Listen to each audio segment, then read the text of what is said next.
นี่ขอบใจมากนะ ครับผมผู้กองครับผมว่านาฬิกาข้อมือมันไม่เข้ากับชุดนะครับฉันตัดสินใจของฉันเองได้ไม่เกี่ยวกับนาย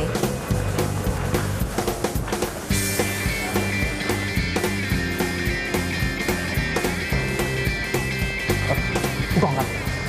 มันว่าอะไรผู้กองนะครับให้ผมจัดการครับผู้กองครับไม่มีอะไรค่ะไม่มีอะไรจริงๆค่ะค่ะไปค่ะไป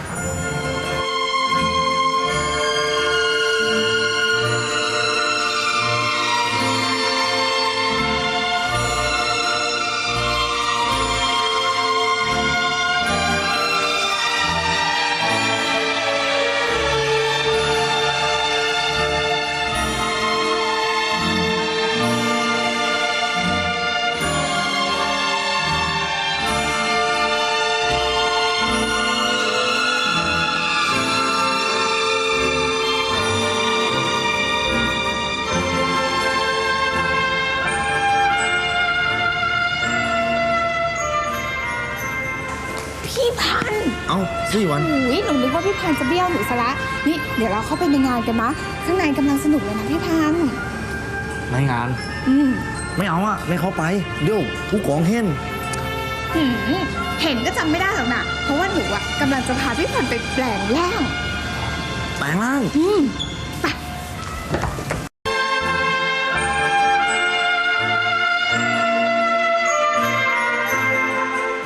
ไอเดือนแม่ข้าวเกือบจะโดดถีบหน้าเองให้หายไปแล้วเนี่ย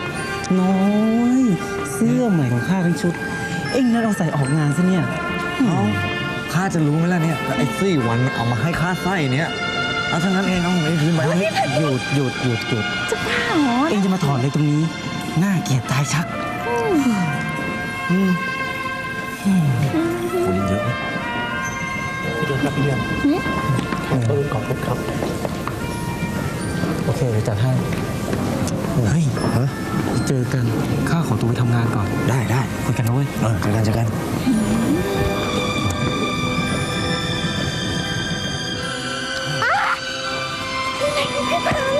เปล่าไม่มีอะไรพี่พันธุ์เราออกไปเต้นรำกันดีปะเต้นไม่เป็นไปเถอะนะพี่พันธุ์รู้ว่าไม่ชอบบอลลูนแต่ว่าเดี๋ยวเขาจะมีเพลงจังหวะเร็วกว่านี้ไปเถอะไม่เต้นไม่เป็น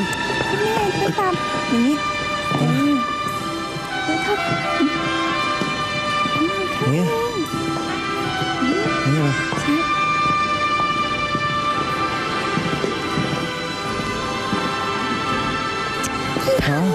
ก็เต้นไม่เป็นก็เต้นดีๆสิ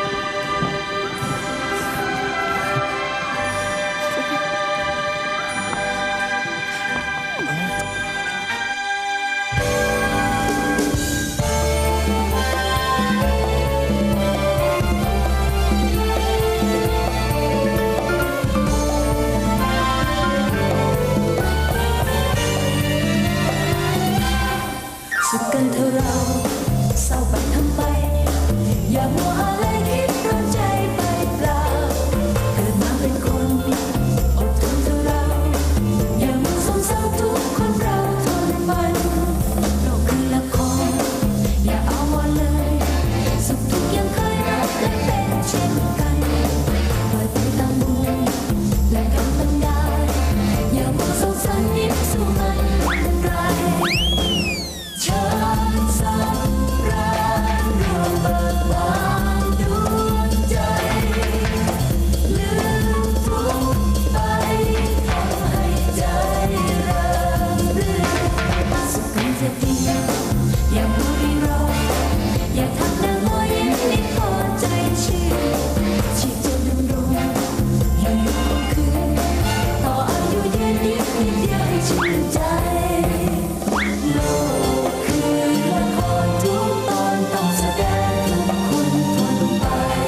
สิวัน พี่พันธุ์จะรีบไปไหน ไปเปลี่ยนชุดไง อ้าวไอ้พันธุ์เอ็งจะรีบไปไหนวะ ก็ไปเปลี่ยนชุดแกอ้อมนี่ไง หยุดยังไม่ใช่ตอนนี้ เอ็งรู้เปล่าว่าท่านประธานอ่ะเขาจะให้เอ็งไปเต้นให้ดูอีกรอบนึง ไปเต้นอีก ใช่ ไม่เอาแล้ว พี่พันธุ์นะพี่พันธุ์นะ เพื่อชื่อเสียงโรงแรมเราอีกรอบหนึ่ง มันไม่ใช่อาชีพของพี่ ใช่ เอ็งต้องไปนะเว้ย เพื่อชื่อเสียงของเพื่อนและน้องแก ถูก ไม่ไป พี่เดือน เฮ้ยเดือนไม่นี่วันไม่เฮ้ยไม่ไม่ เดี๋ยวป้อนแกเราอยู่นี่นะฉันจะเลือกแกเอง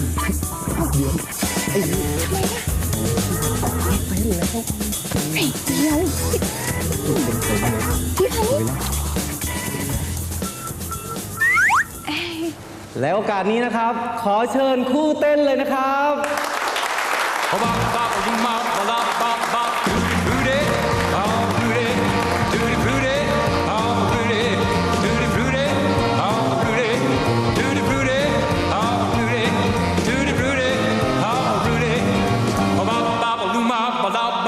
I got a gal, her name's Sue. She knows just what to do.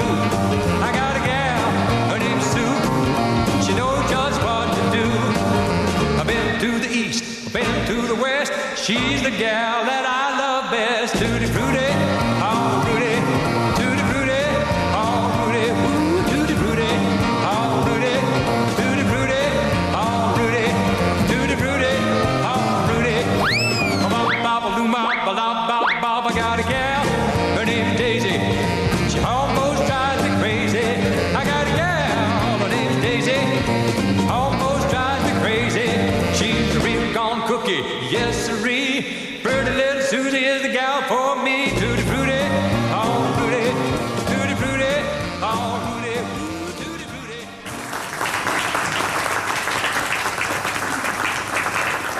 และต้องขอเชิญคู่เต้นรำนะครับ ขึ้นมารับของจากท่านประธานด้วยครับ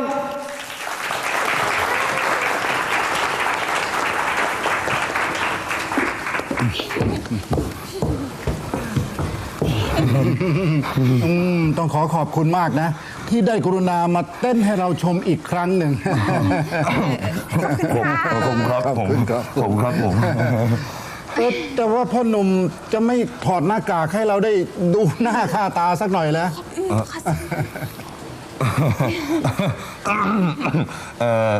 เรื่องนี้ผมคงต้องขอท่านไว้สักเรื่องหนึ่งนะครับท่าน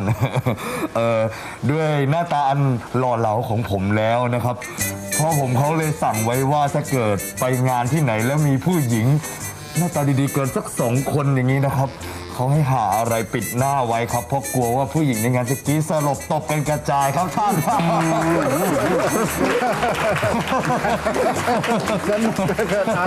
ขอบคุณมาก เอาเชิญครับเชิญครับ ขอบคุณครับขอบคุณครับไป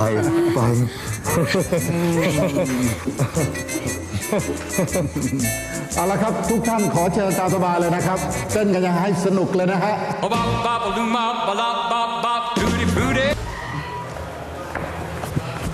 เชิญครับผู้กองครับ กลับบ้านดีๆนะครับ ค่ะ ผู้กองครับ ผู้กองครับ ค่ะ นั่นดูนี่พ่อขับรถ ครับผมเลิกงานกันแล้วครับผม เลิกตั้งนานแล้วนะฉันนึกว่าแกจะรออยู่ที่รถซะอีก ก็ไม่เห็นผู้กองเขาบอกว่าเลิกกี่โมงใครจะไปรู้ครับผม นี่จะมาเถียงครับ ผมไม่ได้เถียงนะครับ ก็แค่จะพยายามอธิบายครับผม ใจเย็นๆนะคะ นี่จะล้างหน้าล้างตาป่ะ ไม่เป็นไรครับผู้กองจะกลับเลยใช่ไหมครับ กลับบ้านฉันที่กรุงเทพไม่ใช่เลย อ๋อครับผมเชิญครับผู้กอง เนี่ยแล้วส่งผู้กองกลับบ้านดีๆด้วย เข้าใจไหม ครับผมสุดชีวิตครับเชิญครับผู้กอง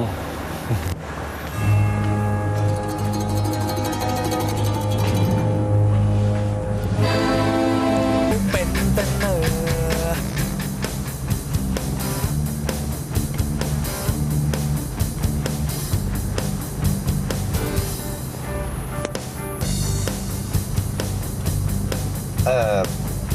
คือผู้กองมองผมทำไมครับ กินข้าวหรือยังอ่ะพอดีฉันลืมให้เบี้ยเลี้ยงนาย แม่ไม่เป็นไรหรอกครับ ผู้กอง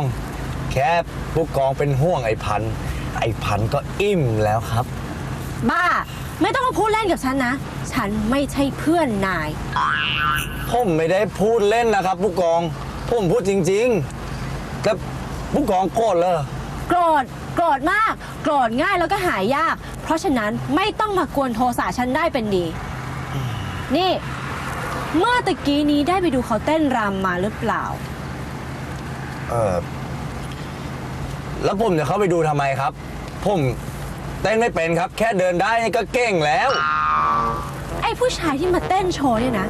รูปร่างหน้าตาคล้ายๆกับนาย แต่ฉันเห็นไม่ค่อยถนัด แล้วไงครับผู้กอง ฉันเห็นทีแรกนะ ก็คิดว่าต้องเป็นนายแน่ มันแล้วมันจะเป็นผมได้ยังไงครับ ผู้กองผมเข้าไปไม่ได้หรอกผมรอผู้กองอยู่ที่รถเนี้ยแหละ ๆแล้วเมื่อตอนกลางวันฉันออกไปกินข้าวข้างนอก ก็เจอผู้ชายคนหนึ่งหน้าตาเหมือนนายเดะเลย แล้วอยู่ดีๆเขาก็หายไปไหนก็ไม่รู้ แม่ผู้กองนี่มันชักยังไงอยู่นะ เห็นอะไรเห็นใครก็เป็นหน้าไอ้ผันไปหมด มันแปลกนะ นี่อย่ามาทะลึ่งกับฉันนะ แปลกก็แปลก แต่ฉันเห็นของฉันจริงๆอะแต่ช่างเถอะ คนอย่างนายคงไม่ไปทำอะไรอย่างนั้นหรอก แล้วถ้าเกิดผมทำได้ล่ะครับ ก็แสดงว่าที่ฉันเห็นทั้งสองที่ก็คือนายใช่ไหม นายพันธุ์คือนายใช่ไหม ไม่ใช่ พ ค ล รับ ทหารพันธุ์ตอบฉันมาเดี๋ยวนี้นะ ผมจะตอบอะไร ว่ายังไงนายพันธุ์ ก็จะไปว่ายังไงได้ล่ะครับ ก็นี่ตั้งแต่ตลอดทางมานี่ผู้กองว่าผมอยู่คนเดียวเลยนะครับ นาย เนี่ย ไปเรียนเต้นรำมาจากที่ไหน บนหลังควายมั้งครับ แล้วผู้หญิงที่เต้นด้วยกันเมื่อกี้ใคร ผู้กองอยากรู้เหรอครับ อืมท่าทางดูสนิทสนมกันจริงๆเลยนะ อืม นี่ถามจริงๆเหรอ ถ้าเมียนายเขาไม่เห็นเข้าอ่ะ เขาจะรู้สึกยังไง ทำไมครับ มันจะหึ่งผมไงครับ ใช่สิ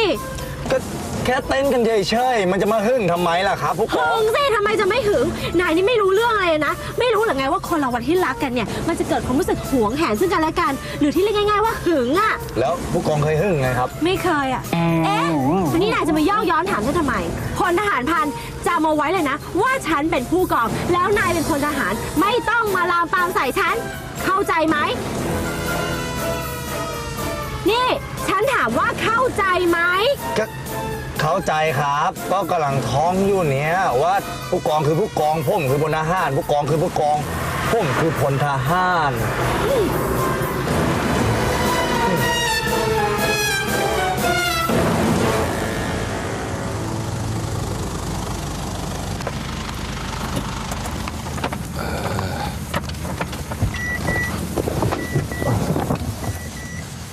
ไอ้หนูแดงลูก ลูก แดง ลูกจ๋า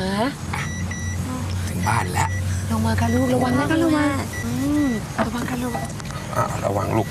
อุ้ยสวยจริงๆไหนกอดทีสิลูกแม่สวยสุดๆเลย มันก็สวยดีหรอกนะ แต่พ่อว่ามันเปิดข้างบน เยอะไปมันน่าจะมีอะไรปิดหน่อยอะนะก็ชุดมัน ก็ชุดมันมาแบบนี้อะค่ะ จะให้ปิดยังไงอะคะ ไปกลับบ้านดีกว่าไป แล้วผมอะครับยังก็กลับไปสิแล้วพรุ่งนี้ครับผม พรุ่งนี้ก็มาสิ ต้ ทา อน ง ข้าวก่อนแล้วค่อยมานะ เราต้องแต่งชุดเครื่องแบบทหารนะครับ แต่ง ชุดเดิมนี่นะครับไม่ผมได้รับแจ้งมาชุดเดียวครับผมแจกชุดเดียวก็ใส่ชุดเดิมนี่ไปแหละโอ้ท่านแม่นแย่เลยครับ คุณพ่อคะ คุณพ่อช่วยเบิกชุดให้ในพันเพิ่มอีกสักชุดสิคะ ก็ได้ เดี๋ยวพรุ่งนี้พ่อสั่งให้ ระวังด้วย แล้ว อันดีๆ แล้ว นะเจ๊ ถุงเครื่องแบบทหารของท่านผู้กองครับ เอาเข้าไปเก็บในบ้านแล้วก็ไปซะสิ ครับผม โอ้ยระวังนะคะลูกค้าโอ้ยระวัง ไประวังลูกระวัง สวยมากวันนี้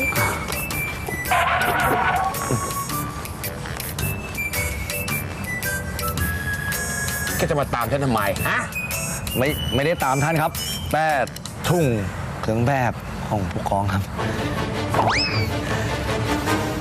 ข้าถือไว้เองได้ ส่วนเองกลับไปได้แล้ว ครับผม เฮ้ยไอ้พัน ครับท่าน นี่มันรถข้า เองอะเดินกลับไปสิวะ อ๋อรถท่าน ทะลึ่ง เดี๋ยวพ่อขังลืมเลย ครับผมเดินครับ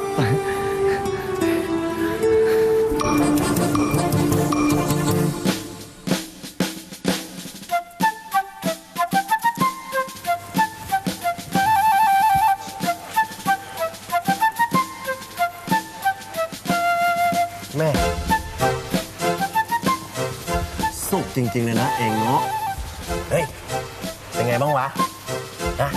น่าอิจฉาโคตรๆเลย โอ้ยอยากเป็นเองจริงๆแบบพันเลย ดูมันนอนยิ้มน้อยยิ้มใหญ่ มีความสุขสีท่าหมั่นไส้พวกเราบุกมาเลยดีกว่า ดีมากเลยลบไม่ได้ ขึ้นมาเลยเล่นอะไรกันวะ ตั้งวงเล่นคอนเสิร์ตกันหรือไงฮะไรพัน ครับผม ทำไมต้องมาอยู่ข้างล่างกันฮะ ผมตกเตียงครับ ตกเตียง ครับผม สงสัยจะไม่เคยนอนเตียงซะละมั้งอันนี้เอางี้แล้วกัน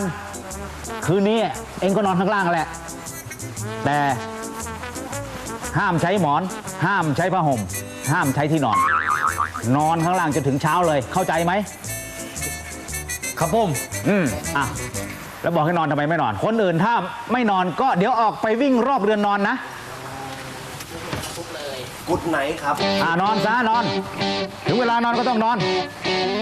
ไอ้พัน ครับผม แกก็นอนด้วย ครับ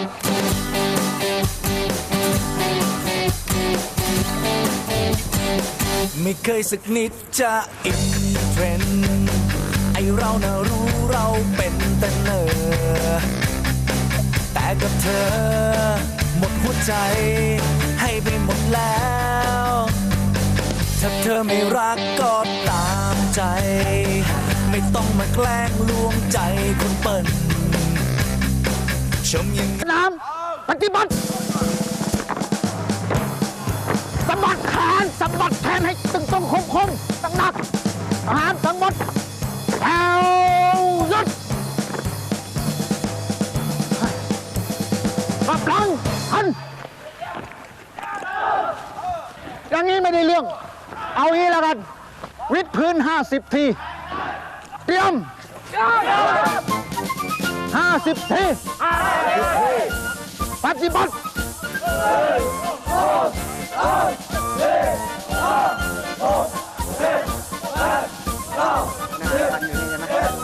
อยู่ครับผู้กอง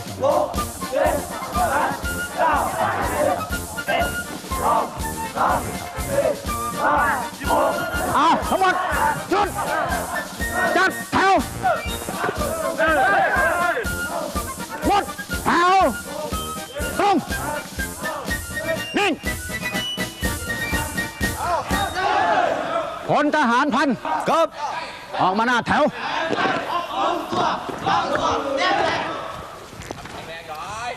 ผู้กองชวีผ่องให้แกไปพบที่บ้าน เดี๋ยวนี้เลยว่ะ แล้ว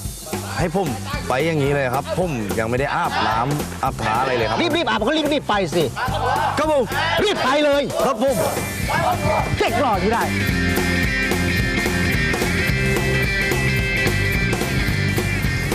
ข้าวต้มมาแล้วค่ะคุณค่ะ ดี ร้อนๆเลย ข้าวต้ นะ มอีกแล้วเหรอ ค่ะอ่ะข้าวต้มนะจ๊ะ นี่มันอาจจะเปื่อยหน่อยนะ เพราะว่ามัน3 วันแล้วล่ะช่วยๆกันหน่อยนะทานให้อร่อยนะจ๊ะ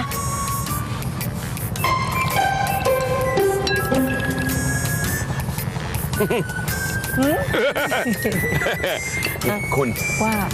ขอเป็นขนมปังได้ไหม ได้ไงอ่ะ แล้วข้าวต้มของฉันจะทำยังไงล่ะ ฮะ โอ้ย ไม่ยาก ทิ้งไว้ให้เย็นก่อนสิคุณ แล้วคุณก็เอามันไปรดน้ำกล้วยไม้คุณซะ ถ้าทางปุ๋ยอินทรีย์อย่างดีเลยเนี่ยหมักมาหลายวันแล้วเนี่ย โอ้ทานเข้าไป คุณพ่อคุณแม่คะได้พันมาหรือยังคะ ยังจะลูก แล้วนี่มีอะไรให้ในพันทานหรือเปล่าคะเนี่ย นี่ เมื่อวานลูกสั่งมันไปแล้วไม่ใช่เหรอให้ทานอะไรก่อนมา ก็หนูเพิ่งโทรไปบอกเขาเมื่อกี้ว่าให้มาได้เลย หนูลืมไปว่าต้องไปคืนชุดอะค่ะ อ๋อ เดี๋ยวลูก มีจ้ะ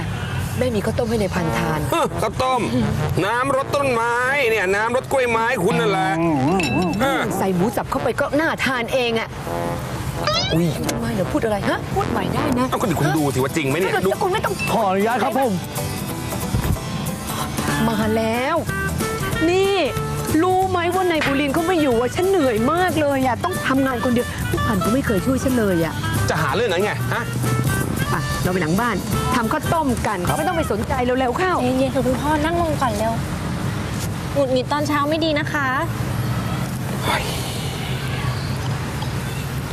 แล้วนี่ตกลง เอาเสื้อไปคืนร้านไหนอะลูก ก็ร้านของเพื่อนนายพันนะคะคุณพ่อรู้ไหมคะเขาไม่คิดเงินสักบาทเลยค่ะ ไอ้ขี้โม อ้าวคุณพ่อ พ่อไม่ได้ว่าลูก พ่อว่าไอ้พันมันเอาไปไหนอะลูก ไปดูพันนะคะให้ทานข้าวเร็วๆเพราะว่าเดี๋ยวโดนคุณแม่ใช้หนูไม่ได้ออกจากบ้านแน่เลยค่ะ เดี๋ยว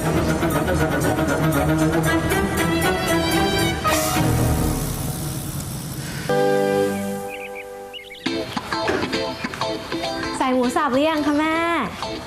มาเดี๋ยวหนูทำให้ดีกว่าค่ะ คุณแม่ไปดูพันให้รดน้ำกล้วยไม้เร็วๆดีกว่าเนอะเพราะว่าหนูรีบอะค่ะ หมูสับเนี่ยใส่แค่ปลายนิ้วก็พอแล้วนะอย่าใส่เยอะเหมือนเลี่ยน แล้วไข่ก็ไม่ต้องใส่นะจ๊ะ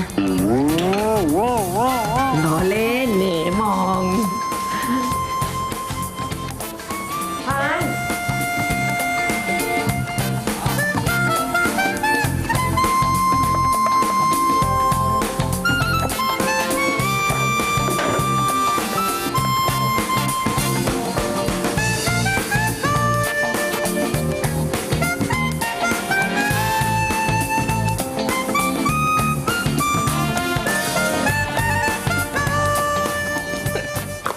อุ้ยพันเธอนี่เก่งจริง ๆ เลยนะรดน้ำต้นไม้ก็เสร็จแล้ว นี่ฉันจะบอกให้นะ เธอเนี่ยสงสัยเคยเลี้ยงกล้วยไม้เก่าแน่เลยถึงได้คล่องแคล่วขนาดเนี้ย ครับผมก็เคยช่วยเพื่อนมันเลี้ยงนะครับ ก็ที่บ้านเพื่อนมันมีต้นกล้วยไม้สวยๆงามๆหลายต้นเลยครับ ก็เอางี้นะครับเดี๋ยวไว้วันหลัง ผมเอามาฝากคุณนายสักต้น2 ต้นดีไหมครับ อุ้ยตายแล้ว ฉันขอบใจล่วงหน้านะพันทำไมเธอรู้ว่าฉันชอบกล้วยไม้ล่ะ ครับผม เดี๋ยวเธอก็ไปล้างมือให้สะอาด แล้วก็ไปทานข้าวต้มนะ คุณหนูอุ้ยผู้กองอ่ะเขาตักข้าวต้มเผื่อเธอแล้วนะ ครับผมงั้นเดี๋ยวผมขออนุญาตไปล้างมือก่อนนะครับ จ้าตามสบายเลย แต่นี่เพื่อนเยอะจริงๆ เดี๋ยวก็มีเพื่อนทำร้านเสื้อ เดี๋ยวก็มีเพื่อนทำกล้วยไม้ จะมีเพื่อนอะไรอีกนะ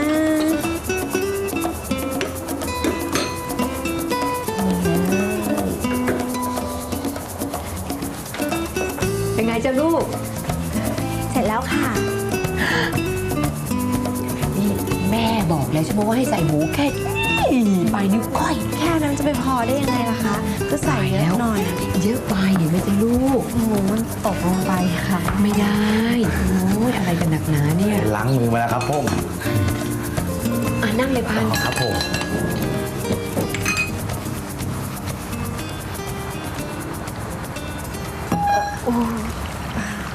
หมูมันเยอะแยะเลยนะเนี่ย รอข้างนอกนะ นี่ ครับครับ หมูเยอะแยะนี่มันไม่ดีนะเนี่ย เพราะว่าทานแล้วจะทำให้เธอเนี่ยขี้เกียจ อ๋อครับ แล้วมันจะอ้วนด้วยรู้ไหมจ๊ะนะทานพอประมาณก็พอนะไม่อ้วน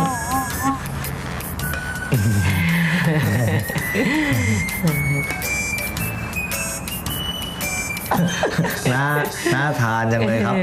นะฮะ ฉันว่าเธอคงอย่าทานเยอะนะเช้าๆไม่ดีรู้ไหม ครับผม พอประมาณ ขอบคุณ เนอะ ครับขอบคุณครับ ครับ เดี๋ยวท้องอืด จ้าทานก็ต้มกับวิญญาณไปก่อนนะ ครับผมครับ ขอบ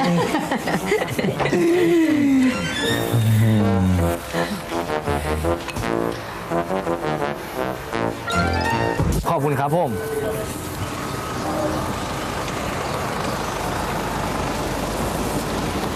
โอ้โห